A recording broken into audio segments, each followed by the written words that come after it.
playable Amy, new character, original levels, Naoto Oshima. What could go wrong? Oh.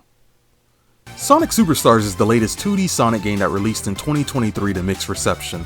It was overall seen as a Sonic game that nailed the physics with some interesting ideas, but questionable and frustrating design decisions held the game back from being considered a true classic. A $60 price tag and released around the same time as Nintendo's newest 2D Mario game, Super Mario Wonder, didn't help things either. Now we're looking at Sonic Superstars ultimately underperforming and being considered as a disappointment for SEGA, thus leaving the state of classic Sonic in a bit of a limbo at the moment because no one knows how SEGA will take this. And honestly, this just makes me really sad. I think Superstars honestly had a lot of cool things going for it, but for whatever reason, even I myself ended up having some issues and found it to be a Sonic game I didn't come back to much. And I want to talk about that today. So, Sonic Superstars, let's have a moment together. But first, I have to set the stage and take you, dear audience, back in time to the year 2017.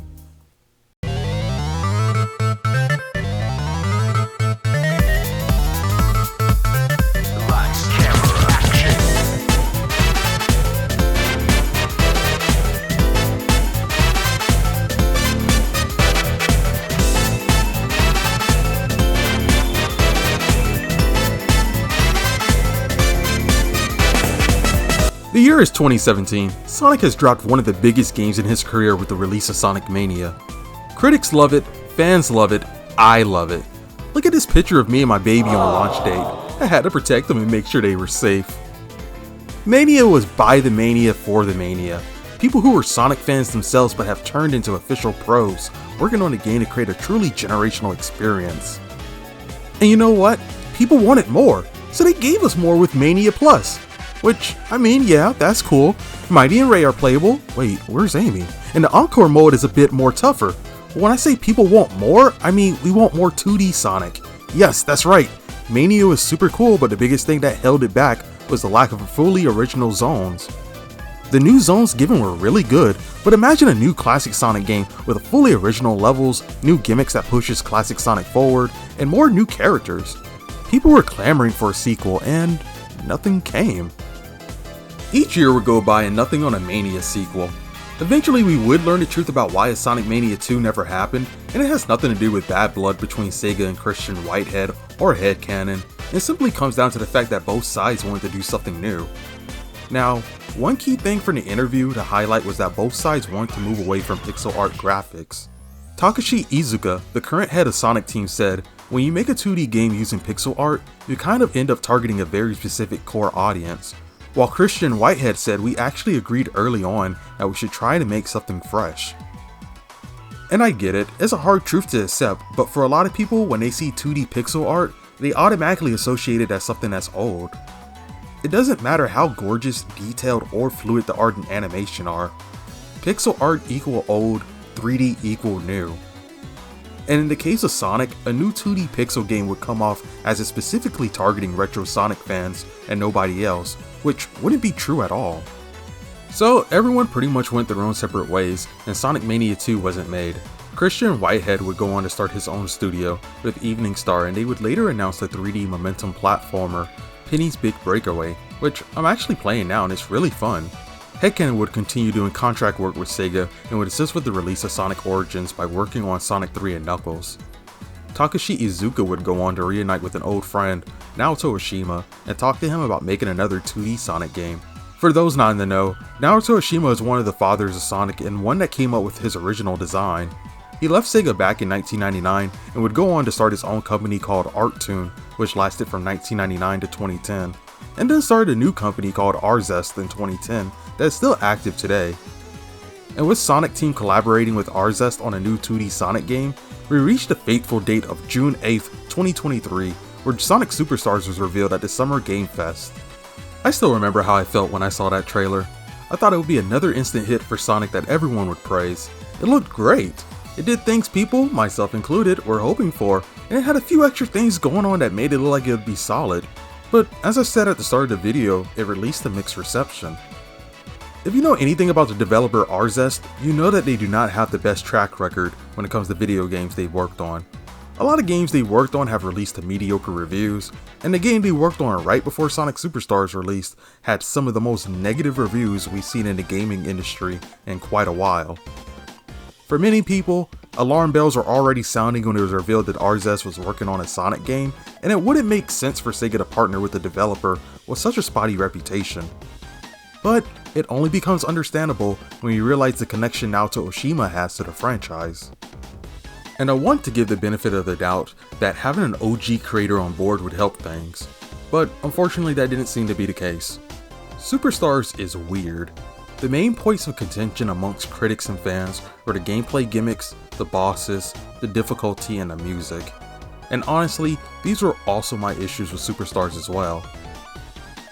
I appreciate having original levels for the entire adventure instead of revisiting the same place for the millionth time, though it's funny that they said no more Green Hill Zone, but still sneaked it into the multiplayer mode. But I kind of find most of my enjoyment to come in the first half of the game. From Bridge Island Zone to Sand Sanctuary Zone, the game is pretty fun to play, but from Press Factory Zone to the end, I slowly find myself losing interest. Though I do like Egg Fortress Zone, specifically Act 2 where the gimmick is Eggman reversing everything, and now you have to run through the entire level that you just completed but backwards now. That's such a cool idea. Well, I think it's really cool to have original special stages and not reuse the half pipes from Sonic 2. I also think that these are some of the most forgettable special stages ever. You kinda just sling around awkwardly until you get the Chaos Emeralds. I don't feel as if you always latch onto the orb you're wanting to, and it can make what is essentially an easy minigame into something more time consuming and quite boring.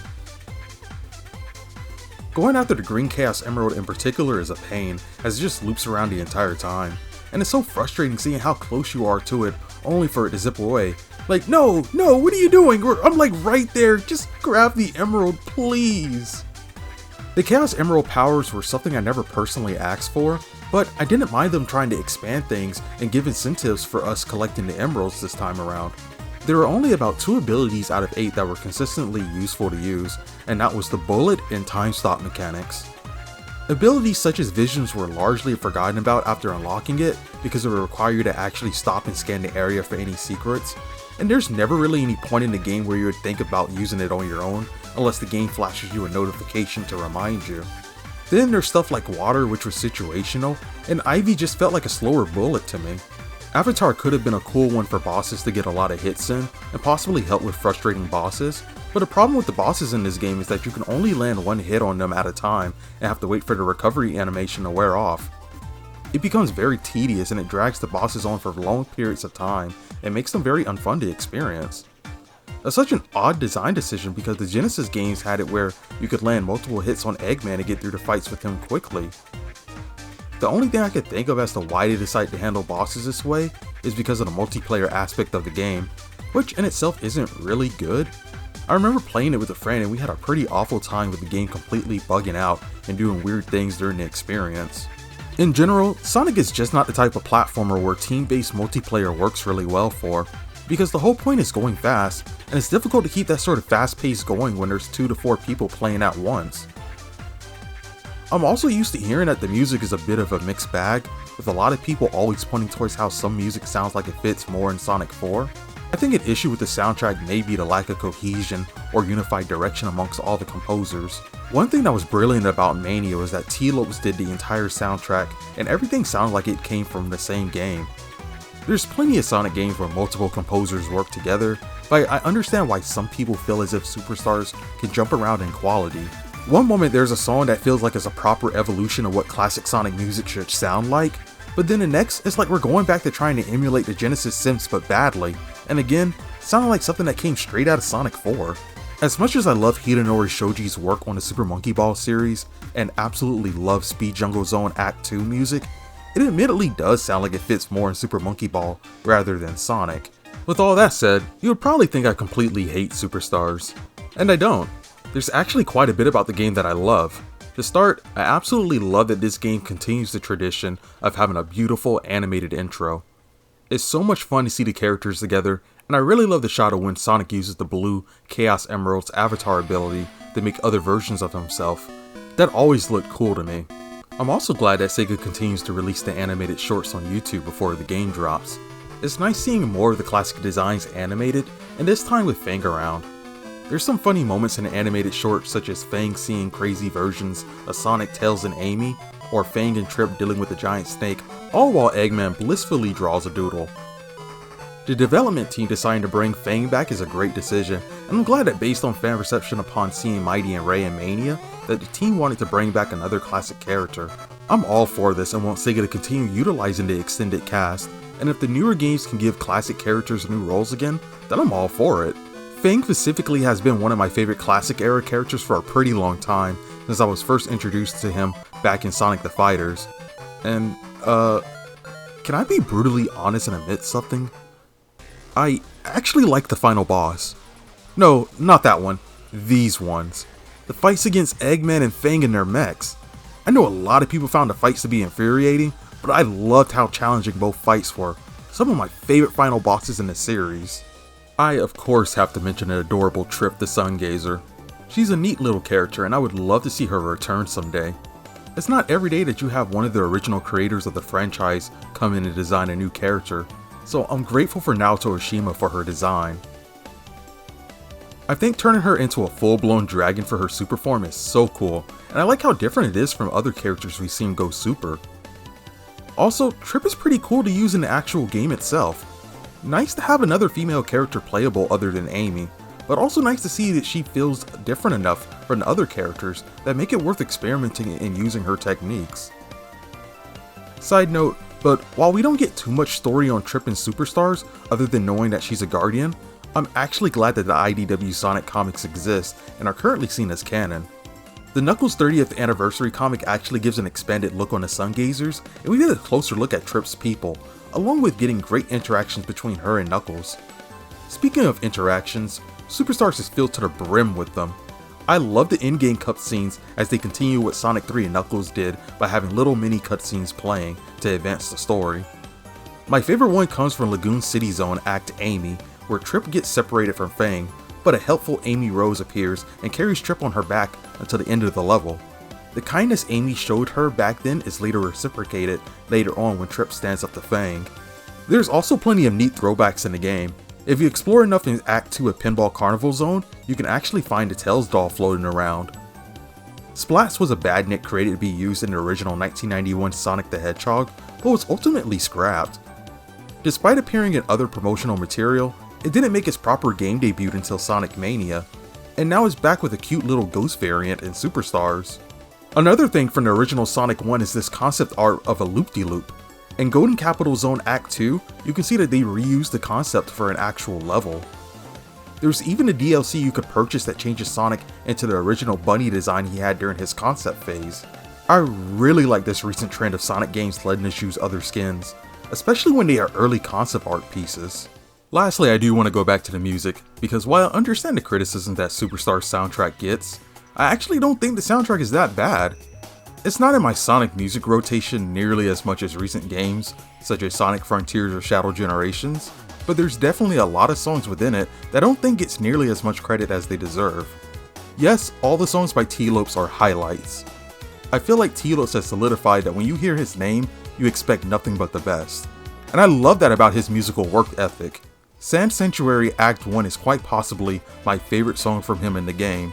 I thought Mirage Saloon from Sonic Mania was peak Sonic Desert music, but this one has surpassed it for me.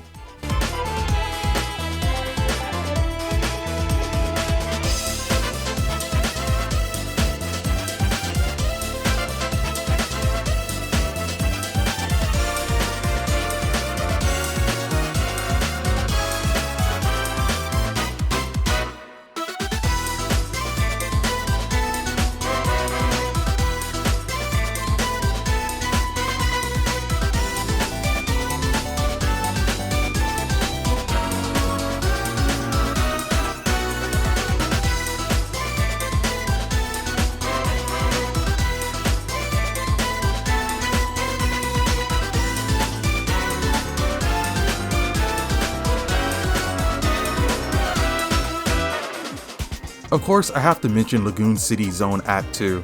That song feels like such an out-of-body experience.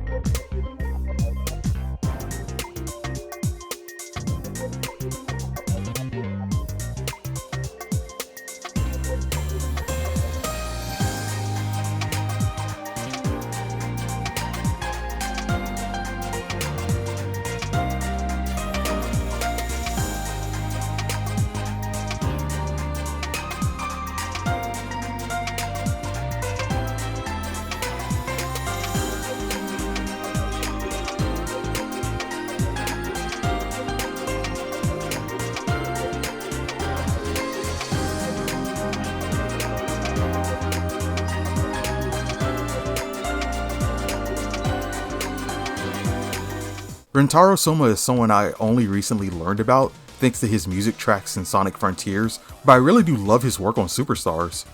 Pinball Carnival Zone Act 1 and 2 are two of my favorite stuff in the game.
And before I finally stop talking about the music of Superstars, I have to admit that my favorite song above all else in the soundtrack comes from Golden Capital Zone Act 2 by Takenobu Mitsuyoshi. I love how catchy and upbeat the song is.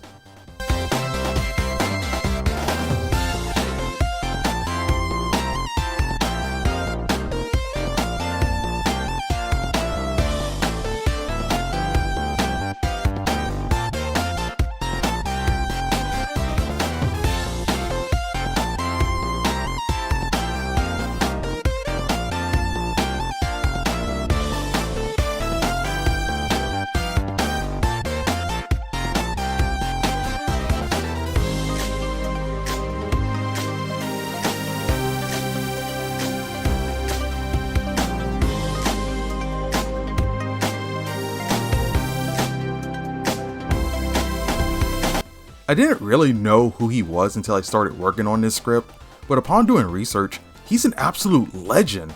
If you're a SEGA fan, you may be familiar with that iconic voice from Daytona Racing.